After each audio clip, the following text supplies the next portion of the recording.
A half-carved giant stares from a jungle cliff face. A city of palaces lacks its final walls.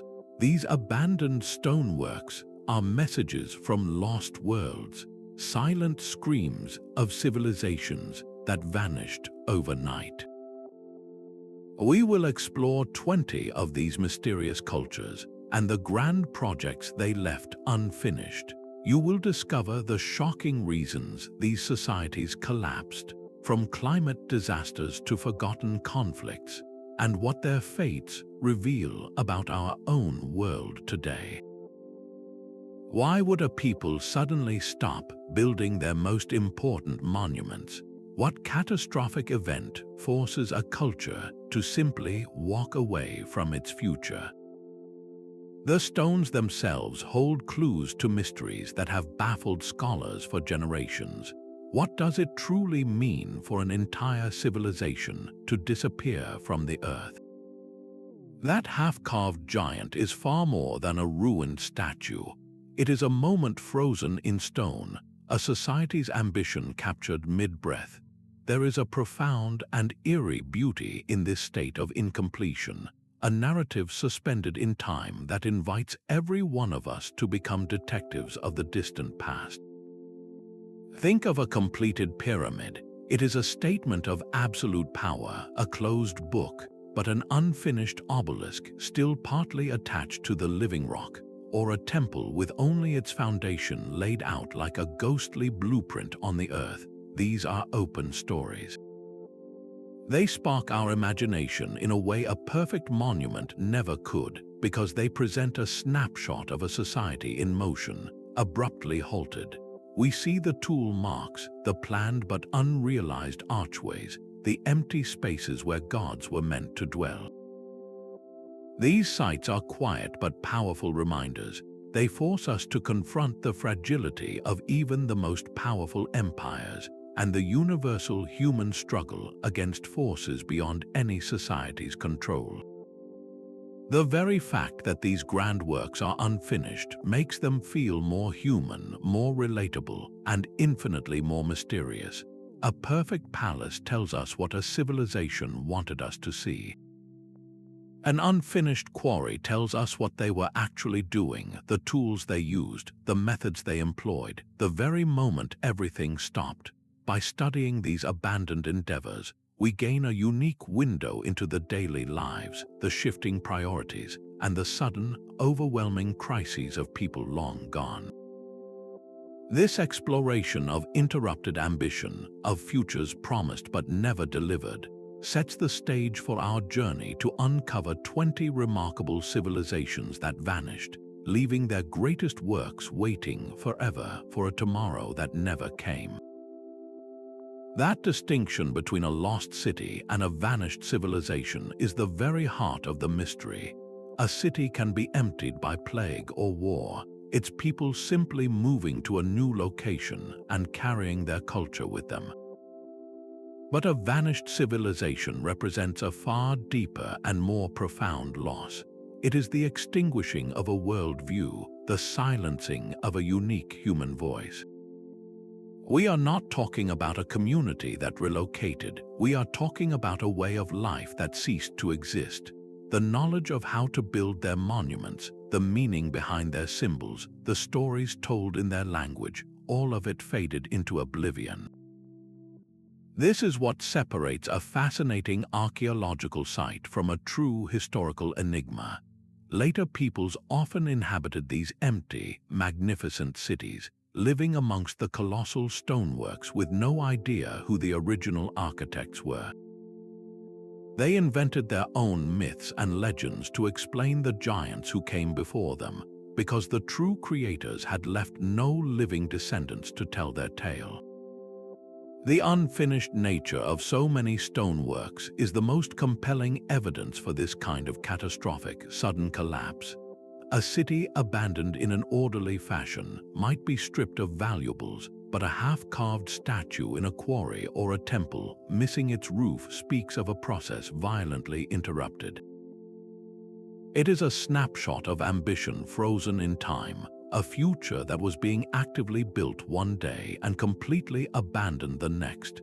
This is the scale of the mystery we are exploring. We are not just looking at old ruins, we are piecing together the fragments of entire lost worlds, trying to understand what could possibly cause a society to vanish so completely that even its memory was erased from the earth. The silent stones left by these cultures do not speak in words, but they are not mute. Modern archaeology provides the tools to translate their language, to decipher the story of a sudden end or a slow fade from the very rock itself. Think of an archaeologist not as a treasure hunter, but as a detective at a crime scene that is thousands of years old. Their primary evidence is the arrangement of the earth and stone, and their methods are painstakingly scientific. Through stratigraphy, the study of soil layers, they can establish a timeline of events, understanding what happened first and what came last. Radiocarbon dating allows them to pinpoint the age of organic materials left behind, placing a firm date on the moment work ceased. And lithic analysis, the close examination of stone tools and the marks they leave, reveals the techniques and even the skill level of the workers. This forensic approach can distinguish between a panic and a slow surrender. A quarry where tools are scattered exactly where they were dropped, as if the workers simply walked away at lunch, suggests a rapid, overwhelming crisis. In contrast, a worksite that shows a clear reduction in activity over time, with fewer and fewer tool marks in the upper layers, points toward a prolonged period of societal strain, a civilization gradually losing the energy or the will to complete its grandest vision. These scientific methods transform anonymous piles of rock into vivid chapters of human history. They allow us to reconstruct the events of a specific day, thousands of years ago, when the chisels fell silent. The painstaking work of these researchers gives a voice to the vanished, and their findings form the very backbone of our journey to understand these 20 civilizations and the unfinished worlds they left behind. 11,000 years ago, as the last ice age was just a memory, hunter-gatherers in southeastern Turkey achieved the impossible.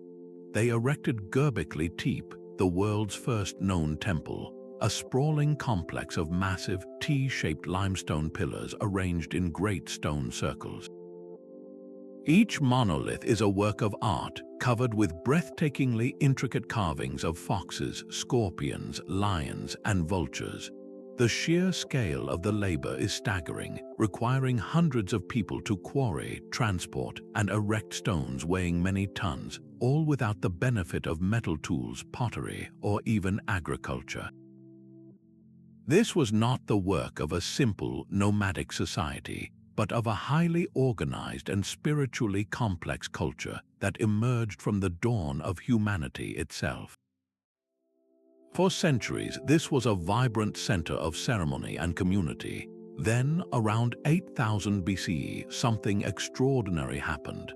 The people of Göbekli Tepe carefully, deliberately, buried their entire sacred complex under tons of earth and rubble.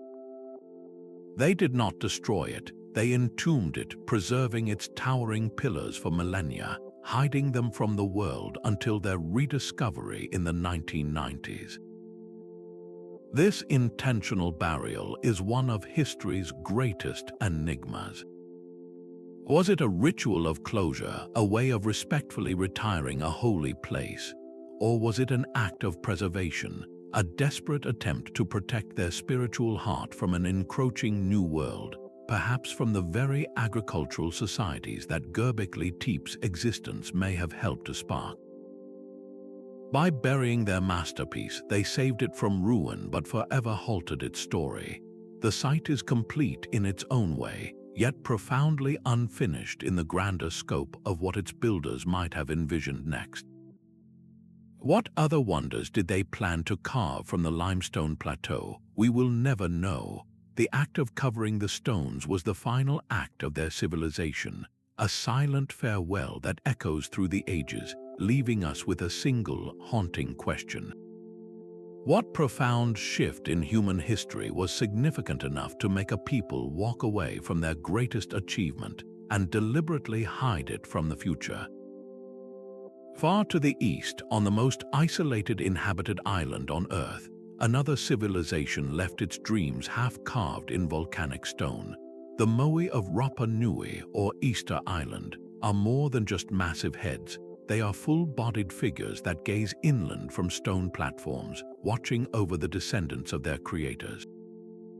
Yet the true heart of their story lies not with the nearly 1,000 statues erected around the coast, but within the Raraku quarry itself. Here, over 300 more moai are frozen in various states of creation, some merely outlined on the rock face, others nearly freed from the tuff, and one colossal giant that, if finished, would have stood 70 feet tall.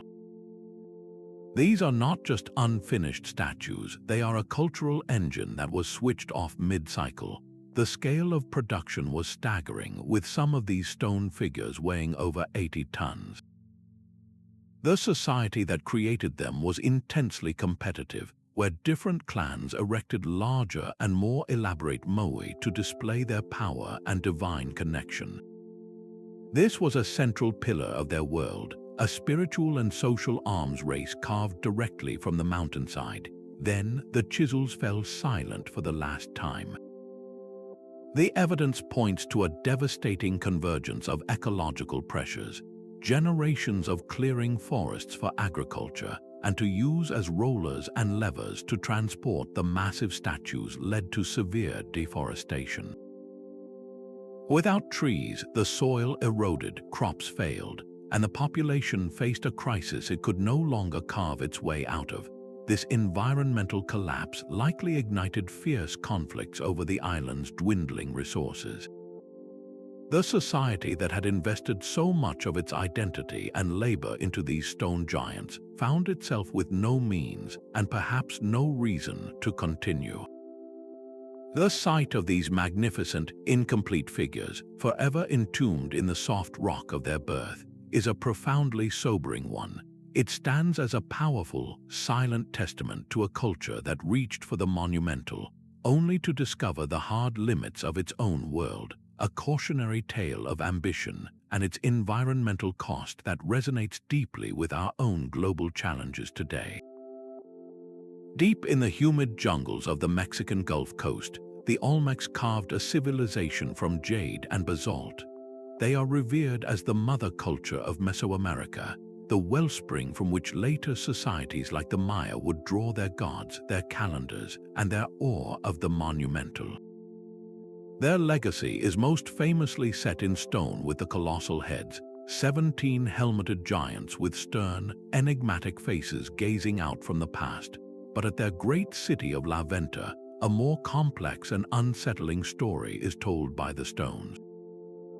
Here, among the ceremonial platforms and plazas, archaeologists have found monuments that were not merely abandoned, but ritually mutilated.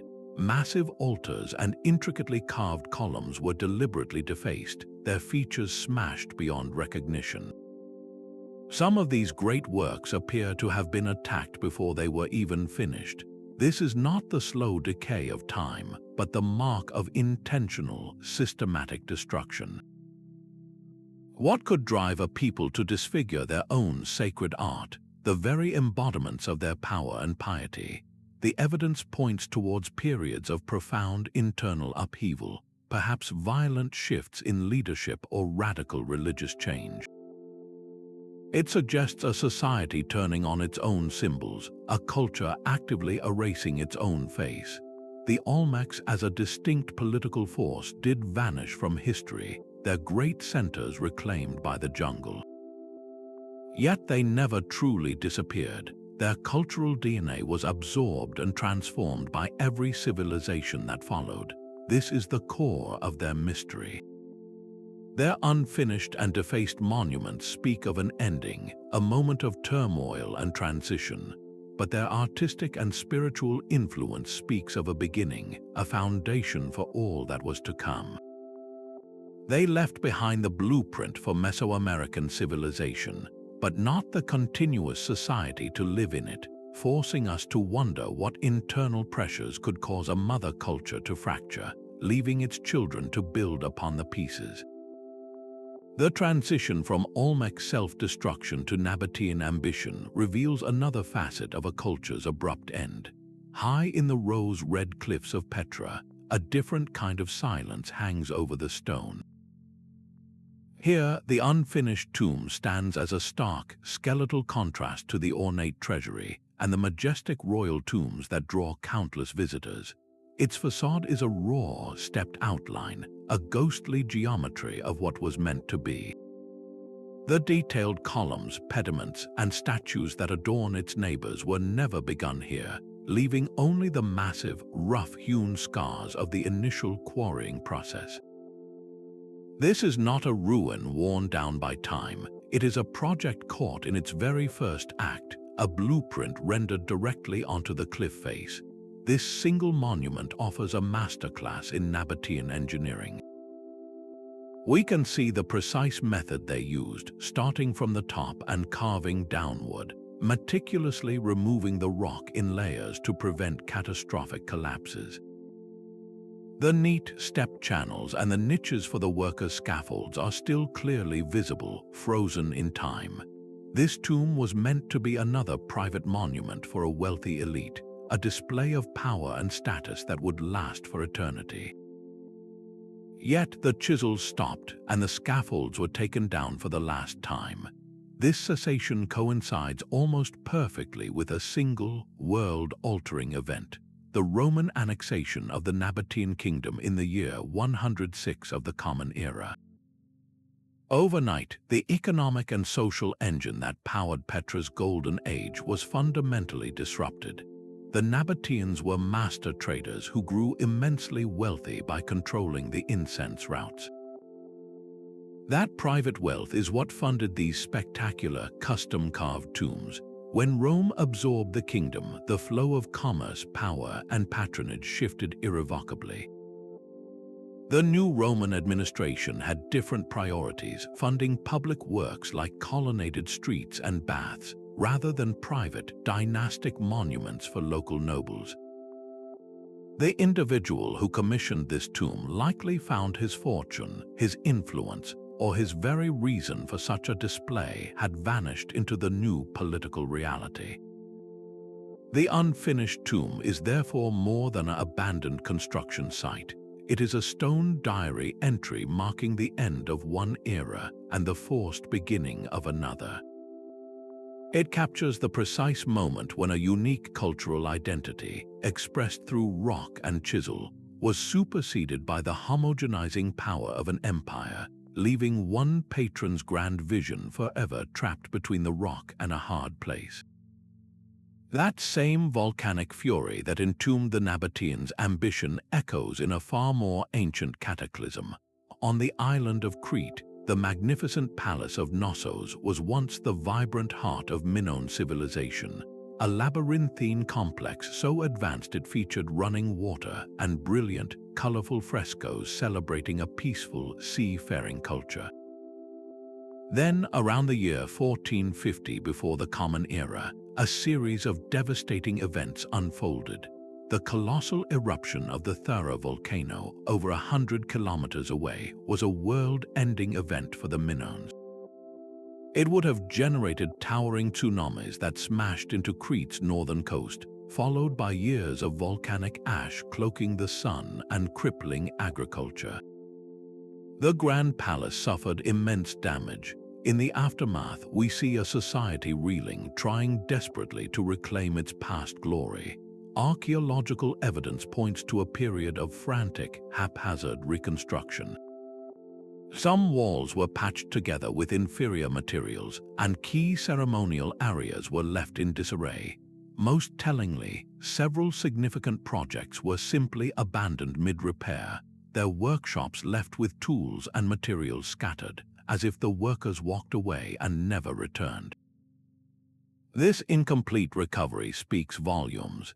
It suggests a civilization that had already been pushed to its absolute limit by a natural disaster of unimaginable scale. its resources stretched thin and its social structure deeply fractured.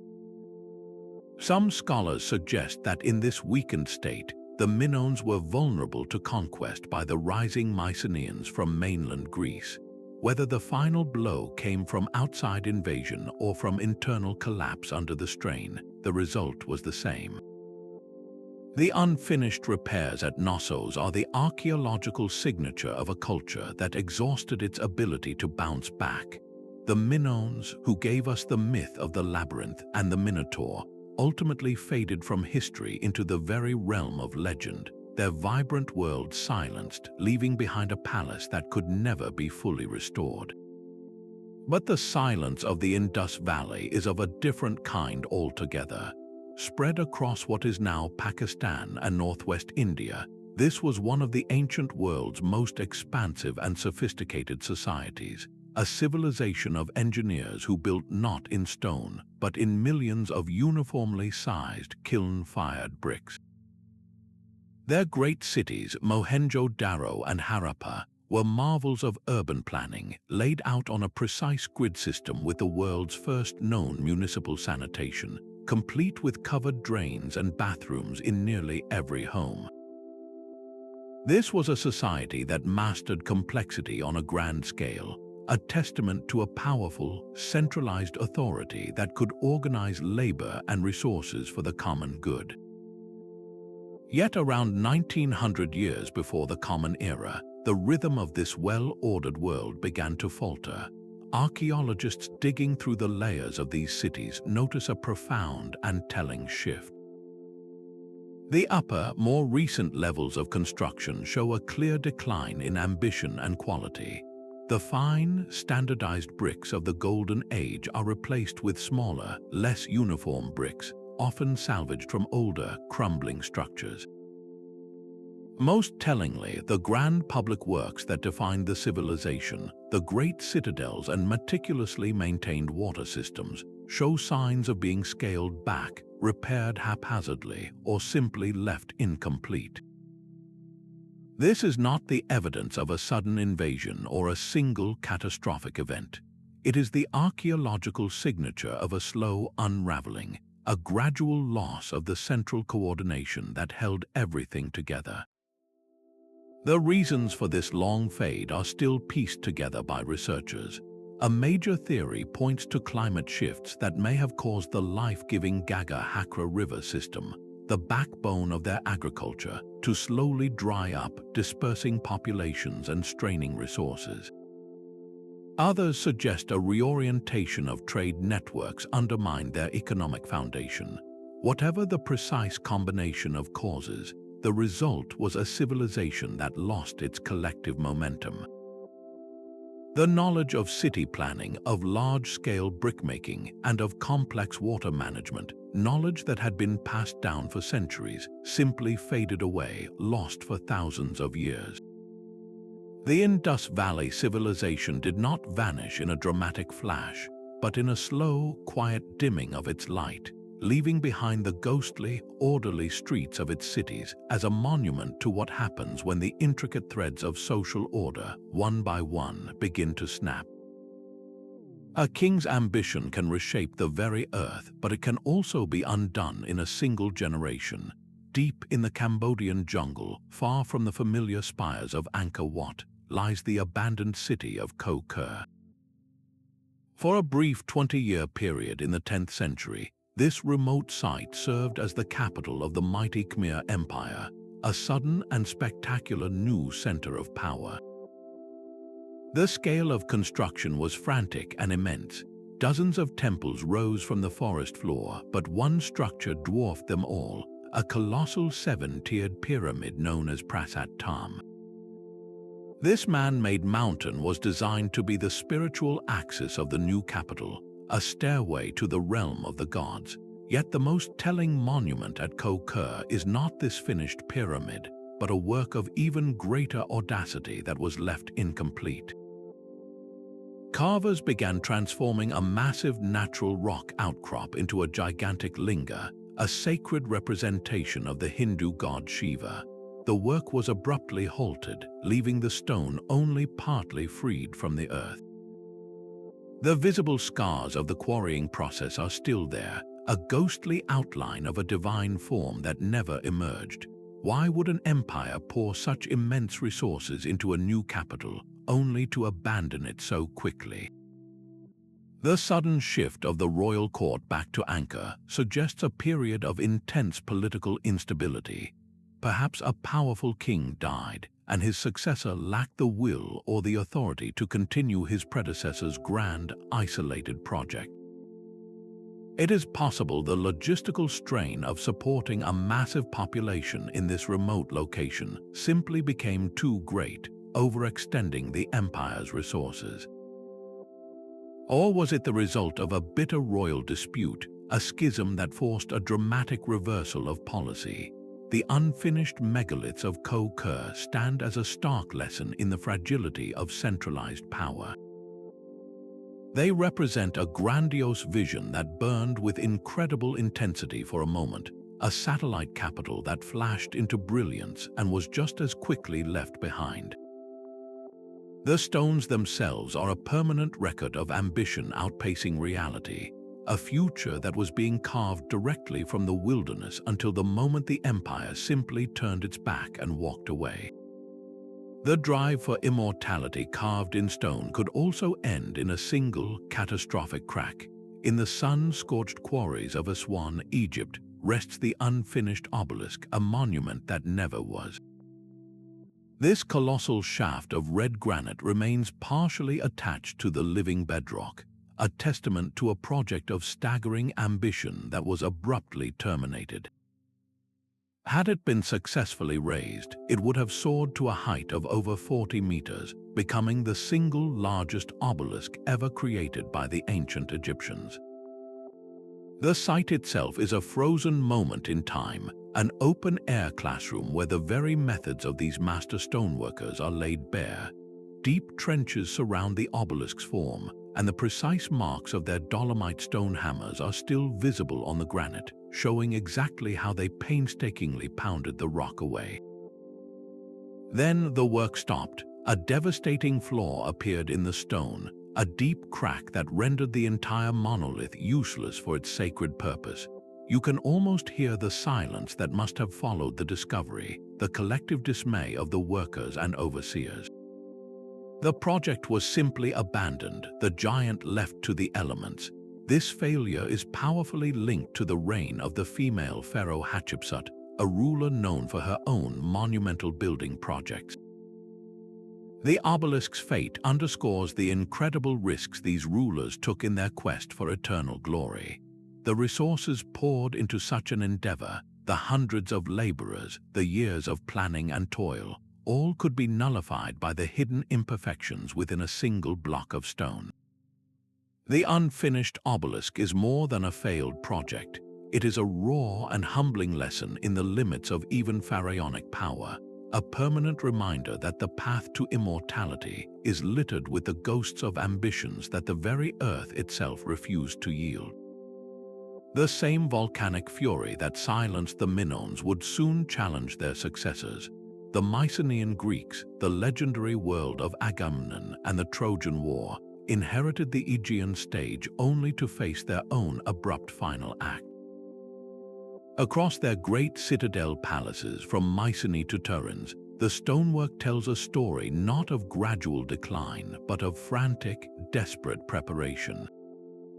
Around 1200 years before the Common Era, as the entire late Bronze Age world order crumbled, these warrior kings scrambled to reinforce their homes. They erected new, massive walls known as Cyclopean masonry, walls so huge that later generations believed only mythical giants could have built them. Yet a closer look reveals the panic etched into the stone. At Turin, a new gate was abruptly added, its construction rushed and uneven. At Mycenae itself, older, grander entrances were blocked up with hastily assembled stonework, as if the defenders were sealing themselves inside against an approaching storm. The quality of this final construction is visibly poorer, the stones less perfectly fitted, the planning less coherent.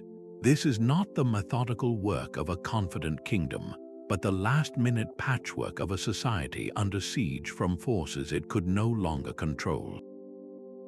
Were these forces external, the shadowy sea peoples mentioned in Egyptian records who ravaged coastlines, or were they internal, rebellions and famines that shattered the complex economic networks the Mycenaeans depended on for their wealth and power? The unfinished gates and patched walls offer no single answer, only a powerful testament to systemic failure. These fortifications are the archaeological equivalent of a story cut off mid-sentence, a stark reminder that even the most warlike of Bronze Age societies, celebrated in epic poetry for their strength, could not ultimately fortify themselves against the converging tides of history. Their greatest legacy would lie dormant for centuries, not in their stone palaces, but in the songs and stories that would one day inspire a new Greece to rise from the ashes. Scattered across the island of Sardinia stand thousands of silent stone towers, the Nuraghi, each one a testament to a people who mastered the art of megalithic construction. These are not simple piles of rock, but complex conical fortresses built with interlocking blocks, some rising to the height of a 3-story building without a single drop of mortar. For centuries, the Nuragic civilization thrived, their society organized around these formidable structures. Yet a closer look at the archaeological record reveals a story of interrupted ambition. Many of these great towers show clear evidence of planned expansions that were never completed, or later modifications that were halted midway. The stonework tells of a culture constantly striving to improve and reinforce its strongholds until one day the striving simply stopped. Around 900 years before the Common Era, the construction of new Nuraghi ceased entirely. The great building projects that had defined their world for generations came to a permanent halt. This cessation coincides precisely with a new force arriving on Sardinia's shores, the Phoenicians. These master traders from the eastern Mediterranean established coastal trading posts, introducing new goods, new ideas, and new connections to a wider world. The old, inward-looking model of society, centered on these isolated stone towers, began to lose its relevance. The existing Nuraghi were not destroyed, but their purpose shifted dramatically. Some were repurposed as simple homes or storage sites, while others were simply abandoned to the elements. This was not a sudden, violent end, but a gradual fading. The unfinished modifications on so many towers are the key clue. They point to a loss of political cohesion, a society where the central authority or collective will to undertake such massive projects simply dissolved. The Nuragic people did not vanish in a cataclysm, but their unique cultural identity slowly merged with the new influences washing over their island. They mastered their stone world completely, but in the end, they could not fortify themselves against the subtle, transformative currents of cultural change, leaving their enigmatic towers to stand as eternal sentinels over a way of life that was quietly, inexorably, absorbed into history. The Moche of Peru mastered their world with mud and water, transforming the raw earth of the northern coast into one of the ancient America's most brilliant civilizations. Their artisans produced breathtaking pottery with realistic portraits, and their metalworkers crafted objects of stunning complexity. Their grandest achievement, however, was architectural, the colossal Huaca del Sol, a pyramid built from an estimated 140 million adobe bricks. This was not a static monument, but a living, growing entity, with each new ruler adding another layer, another tier to its imposing bulk. The pyramid was a testament to their power over the landscape, a man-made mountain that dominated the horizon. Then, around 600 years of the Common Era, the rhythm of construction faltered. Archaeological excavations reveal a stark truth. The uppermost layers of the Huaca del Sol are rough and uneven, a clear sign that work was still actively underway when it stopped forever. The catalyst for this sudden halt was not a human enemy but a climatic one. A series of extraordinarily powerful El Niño events unleashed chaos upon the Moche world. These were not simple storms but biblical-scale disasters. First came torrential rains that fell on deserts never meant to absorb such deluges. Rampaging floodwaters surged down from the Andes, scouring through valleys and crashing into the Moche's carefully managed canal systems, washing away fields and settlements. This initial drowning was followed by the opposite extreme, decades of relentless drought. The ocean currents that usually brought plentiful marine life shifted, causing widespread famine. The Moche's sophisticated society, so perfectly adapted to a predictable coastal environment, was utterly unprepared for this climatic whiplash. Their gods of the sea and sky, once believed to be placated by ceremony, seemed to have turned against them. The incomplete summit of their greatest pyramid stands as a silent witness to this desperate, losing battle. It is likely that this environmental catastrophe ignited fierce internal conflicts over the dwindling resources, shattering the political and religious authority that had organized such monumental labor in the first place. The Huaca del Sol, a symbol of their mastery, was ultimately defeated by the very elements they sought to transcend. Its final, unfinished layers slowly buried by the encroaching sand, a civilization's ambition surrendered to the desert. From a harbor floor in the Mediterranean, another kind of ghost story emerges. The great maritime empire of Carthage, Rome's most formidable rival, was in the final stages of a monumental undertaking, a massive expansion of its iconic circular naval harbor. This was to be the ultimate reinforcement of its power, a fortified complex designed to shelter even more of the warships that controlled its vast trading network. Then the siege began. For 3 brutal years from 149 to 146 before the Common Era, the Roman army tightened its grip on the city. Archaeological surveys of that harbor floor today reveal the stark evidence of that moment. Foundations laid for new docks and prepared stone blocks for ship sheds, all waiting for an assembly that would never come. These are not ruins worn down by time. They are the raw materials of an ambition interrupted at its most critical hour. This unfinished construction is a direct physical testament to the absolute finality of the Third Punic War.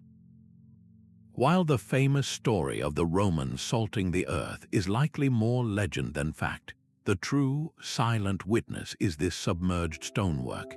It speaks not of a gradual decline, but of a vibrant, active civilization whose future was severed in a single, conclusive act of force. The prepared stones for the new docks represent economic and military confidence, a city investing heavily in its own continued dominance. Their abandonment on the harbor floor marks the precise archaeological instant when that confidence was shattered, when a civilization's trajectory was not just halted, but systematically erased from the world, leaving only these silent, submerged blocks to hint at the maritime power that once was. The silence in Chaco Canyon is a dry, profound one. While the great houses like Pueblo Bonito still stand as magnificent stone puzzles against the New Mexico sky, their most telling features are the ones they lack. Look closely at the upper levels of these sprawling complexes, and you will find walls that simply stop, their final courses of stone never laid.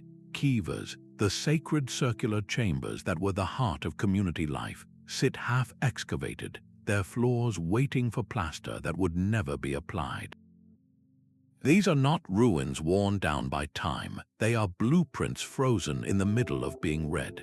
The ancestral Puebloan people, sometimes called the Anasazi, had reached an incredible zenith here, creating a cultural and economic hub that connected a vast region through a network of roads and outlying communities. They were master architects, aligning their buildings with celestial cycles and constructing multi-story great houses with hundreds of rooms. Then, in the middle of the 12th century, the rhythm of construction ceased.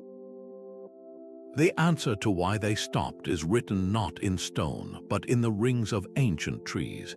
Dendrochronology, the science of dating tree rings, reveals a catastrophic climatic event, a mega-drought that gripped the region for 5 decades beginning around the year 1130. Imagine 50 years of relentless sun, of skies that refused to yield more than a teasing sprinkle, of springs and seeps that dwindled to dust. In an environment that was already arid, this was an existential threat. The elaborate system that supported Chaco's dense population and its grand ambitions, a system built on careful water management and corn agriculture, could not withstand such a prolonged assault. The society did not vanish from the earth, but its grand, centralized experiment came to an end. Faced with this unyielding reality, the people made a practical, heartbreaking choice. They likely fractured into smaller, more mobile family groups, dispersing from their magnificent canyon to seek out more reliable sources of water throughout the southwest. The unfinished walls of Pueblo Bonito are therefore a quiet but powerful monument to a different kind of collapse. They tell a story not of invasion or internal war, but of a highly complex society that met its match in a changing climate. It is a reminder that even the most brilliant human architectures can be humbled by the slow, immense power of the earth itself, leaving behind a haunting question about resilience and the difficult choices required for survival. The ambition of the Aksumite kingdom reached for the sky, carved directly from solid stone. In the highlands of modern-day Ethiopia, this powerful trading empire flourished for nearly 1,000 years, a crucible of culture that connected the Mediterranean world with the interior of Africa. Its rulers commemorated their power and piety with towering stelae, immense multi-story obelisks that served as grave markers for the elite. These were not crude monoliths, but sophisticated architectural feats, carved to resemble slender, windowed buildings, complete with false doors and intricate symbolic decoration. They were statements of an unshakable, divine authority meant to project power for eternity. Yet the grandest of them all, the Great Stele, never stood. It lies exactly where it fell, a colossal failure of stone and ambition. At over 108 feet long and weighing an estimated 520 tons, it is the largest single block of stone that humans have ever attempted to erect. The evidence at the site suggests it cracked and collapsed during the incredibly precarious process of being raised. The engineering, which had worked for smaller stelae, simply could not bear the unprecedented weight. This was not just an accident, it was a symptom of a deeper malaise. The Great Stele's failure coincides with a period when Aksum's influence was already waning. Its wealth, built on controlling trade routes between Rome and India, began to dry up as new maritime paths bypassed its ports. At the same time, the local environment was changing, with centuries of agriculture and a shifting climate possibly straining the resources needed for such monumental projects. The fallen giant, therefore, is more than a broken pillar. It is a stark, physical line in the sand. It marks the precise moment when the kingdom's monumental ambition finally exceeded its practical means, a powerful omen of a golden age passing. The kingdom would continue for centuries, even converting to Christianity, but it would never again attempt such a feat of engineering. The silent, shattered stele thus became a monument not to a king's glory, but to the limits of power, a permanent reminder that even the greatest empires are bound by the unyielding laws of physics and the changing tides of commerce. The ambition of a civilization is often measured by how it honors its dead. On the sun-baked island of Bahrain, the ancient Dilmun civilization created a landscape of remembrance on an almost unimaginable scale. For centuries, they constructed vast fields of burial mounds, tens of thousands of these earthen and stone tumuli dotting the horizon, creating one of the largest prehistoric cemeteries on Earth. The largest of these were elaborate, multi-chambered tombs for the elite, requiring immense labor and resources, a clear signal of Dilmun's wealth and sophisticated social structure. This was a society deeply invested in the afterlife, its prosperity literally built into the ground. Then, around 1800 years before the Common Era, a profound shift occurred. The grand, architecturally complex mounds simply stopped being built. The later tombs are noticeably smaller, simpler, and far less labor-intensive. This is not a random change in fashion. It is the archaeological signature of a civilization whose economic engine was faltering. Dilmun's power was built not on military conquest, but on its strategic position as a vital trading hub, a crucial link between Mesopotamia and the Indus Valley. Its merchants grew wealthy from trading in copper, pearls, and exotic goods. But as other maritime powers rose to challenge their monopoly, that wealth began to evaporate. The lifeblood of commerce was diverted to new channels. Without that flowing capital, the elaborate rituals of death became a luxury the society could no longer afford. The sprawling necropolises, therefore, are a silent economic barometer.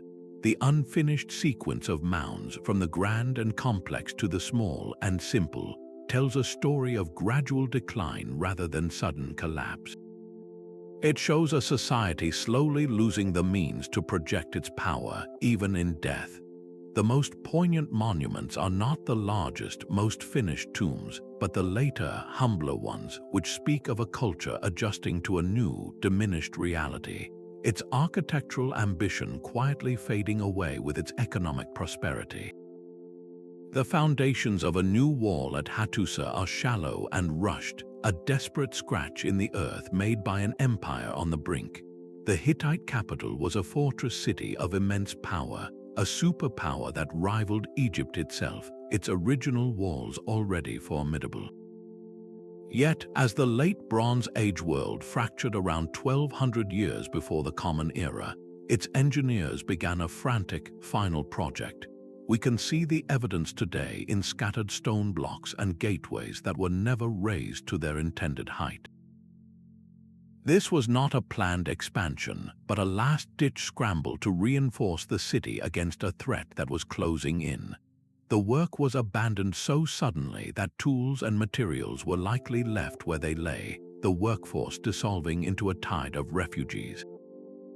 Shortly after this work stopped, the entire city was systematically set ablaze and emptied. This was not a random fire, but a controlled burning, an act that suggests the inhabitants themselves destroyed what they could not take, denying their homes, their temples, and their archives to the enemy. Who was this enemy? The identity of the final force that shattered the Hittite Empire remains one of history's great cold cases. The so-called Sea Peoples, a shadowy confederation of raiders and migrants mentioned in Egyptian inscriptions, are the prime suspects, a wave of chaos that washed over the entire eastern Mediterranean. But whether the end came from a specific external army or from a cascade of internal failures amplified by drought and famine, the unfinished fortifications at Hattusa tell a singular story. They capture the precise moment when a centuries-old imperial government lost control, when the collective will to build gave way to the primal instinct to flee. The stones mark the final breath of a superpower, a stark reminder that even the most heavily armored civilizations can reach a point where their walls, both built and planned, are simply no longer enough. High on the Andean plateau, beside the vast waters of Lake Titicaca, the stones of Tiwanaku tell a story of impossible geometry. This was the spiritual and political capital of a vast empire, a city where architects seemed to defy the very nature of stone. Its most famous relic, the carved Gate of the Sun, stands as a majestic but lonely sentinel. Yet the true heart of the mystery lies just to the southwest at the sprawling complex known as Pumapunku. Here, the landscape is littered with a master stonecutter's dream, interrupted. We find countless andesite blocks, each one a masterpiece of precision engineering. These are not rough-hewn monoliths, but perfectly cut H-shaped blocks, intricate doorways, and recessed niches, all carved with a level of accuracy that seems to border on the supernatural. The edges are razor-sharp, the surfaces perfectly flat, and the interlocking joints so tight that a razor blade cannot slip between them. It is as if the entire complex was prefabricated with laser-like tools, a collection of flawless, standardized components designed to be slotted together into a grand, unknown design. But that final assembly never happened. Pumapunku today is not a ruin in the traditional sense, a structure that has fallen down. It is a kit of parts, a three-dimensional puzzle scattered across the ground, its instruction manual lost to time. The civilization had achieved a technical mastery that still baffles engineers, creating perfect pieces for a vision that would remain forever unbuilt. What grand temple or palace were these stones meant to become? The answer appears to be written not in the stone but in the climate. Around the year 1000 of the Common Era, the Tiwanaku state, which had thrived for centuries, faced an insurmountable challenge. A prolonged and severe drought gripped the high-altitude basin. The raised field agricultural system that fed the sprawling population, a marvel of engineering in its own right, depended on a careful, reliable balance of water from the lake and mountain glaciers. As the rains failed and the water sources receded, this balance was shattered. Famine would have spread, and the social order that could command the labor for such intricate, monumental work began to crumble. The artisans and engineers who could cut stone with such peerless skill were likely forced to abandon their craft simply to survive. The site of Pumapunku thus becomes a profoundly poignant symbol. It represents a civilization that reached the absolute pinnacle of its technical abilities, only to be denied the one resource it could not engineer, time.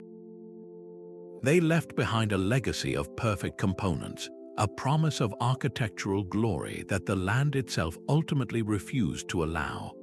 The Nubian kingdom of Kush was a power that once ruled Egypt itself, a civilization built on gold and military might that stood for centuries as a formidable rival to its northern neighbor.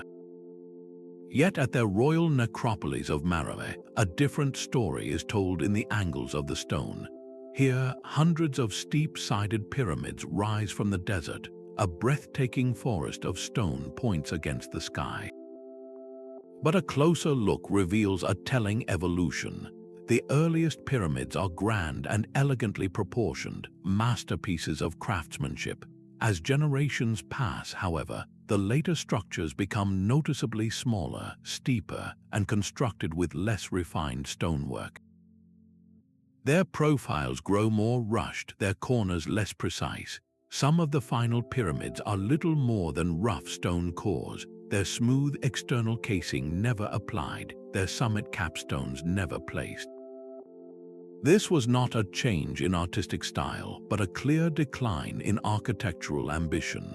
The quality of the stonework acts as a direct barometer for the kingdom's vitality.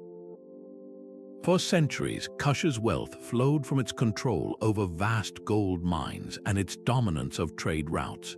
But as Roman demand for their goods shifted and the desertification of their lands strained agriculture, that economic foundation began to crumble. At the same time, a new power was rising to the southeast, the Aksumite kingdom, which began to challenge and eventually strangle Kush's remaining trade networks. The kingdom was caught in a slow but relentless squeeze, its resources thinning with each passing decade. The unfinished pyramids, therefore, are far more than abandoned tombs. They are the final, silent chapters of an empire's long decline, written not on parchment but in diminishing stone. They mark a slow sunset of power, a civilization gradually losing the means to honor its dead with its former grandeur, until one day the chisels simply stopped and the desert winds were left to finish the story. The stones of Malta hold a silence that is over 5,000 years old. On these small Mediterranean islands, a culture with no known name erected the world's first freestanding stone temples, structures so ancient they predate Stonehenge and the Great Pyramids of Egypt. The complex of Haga Kim is a masterpiece of this lost world, a sprawling sanctuary built from massive limestone blocks, with altars and oracle holes arranged with a profound understanding of solar and lunar cycles. This was not a primitive society, but a vibrant, artistic, and deeply spiritual one that flourished for more than a millennium. Then, around 2,500 years before the Common Era, the rhythm of creation stopped. The final temple was completed, and no new foundations were ever laid again. The evidence points to a quiet, yet devastating, ecological tragedy. Generations of intensive clearing for agriculture on the small, fragile islands led to catastrophic soil erosion. The very land that sustained them was literally washing into the sea. This would have triggered a cascade of failure, with crop yields plummeting and widespread hunger setting in. The society that had invested its entire identity and collective labor into building monuments to the cycles of nature found itself at the mercy of a broken cycle it could not repair. The magnificent temples like Haga Kim were not destroyed. They were simply left, their sacred spaces slowly filling with wind-blown earth, their altars awaiting ceremonies that would never be performed again. This is perhaps the most complete and mysterious disappearance on our list. The culture did not migrate and influence its neighbors. It did not transform into another society. It vanished so utterly that later peoples had no memory of the temple builders, leaving these colossal stone puzzles for modern archaeologists to rediscover. The temples stand as a hauntingly beautiful, yet sobering, monument to a simple truth. Even the most spiritually advanced and artistically gifted civilization cannot insulate itself from the physical limits of the world it inhabits, a poignant reminder of the delicate balance between a society's ambition and the enduring health of the land that supports it. A king's final order, carved into limestone, was never meant to be his last. Across the great Maya city-states of the classic period, from the towering pyramids of Tikal to the sculpted hieroglyphic stairway of Kapon, the rhythm of history was measured in stone. Rulers celebrated their reigns and their conquests by erecting ornate stelae, tall stone slabs covered in intricate carvings of gods, kings, and the complex glyphs of their calendar. This was more than art, it was the very engine of political and spiritual authority, a way for a dynasty to prove its divine right to rule by publicly etching its story into the landscape. Then, across the 9th century, the chisels fell silent. The last dated monuments at many major centers are hauntingly incomplete. You can see the rough, shallow outlines of figures and glyphs, a ghostly sketch of a proclamation that was never given its final form. This was not a gradual artistic decline, but a sudden, systemic halt. The act of carving these stelae was a sacred contract between the king, the gods, and the people, requiring the coordinated labor of skilled artisans, astronomers, and a vast support system of farmers to feed the elite class. When the carving stopped, it signaled the catastrophic failure of that contract. A convergence of crises appears to have shattered the old order. Prolonged and severe droughts, verified by climate records from lake sediments, would have led to crop failure and famine. This environmental pressure likely ignited intense warfare between competing city-states as they fought over dwindling resources. while also eroding the faith of the common population in rulers who could no longer ensure the favor of the rain gods. These half-finished stones are therefore the ultimate historical paradox.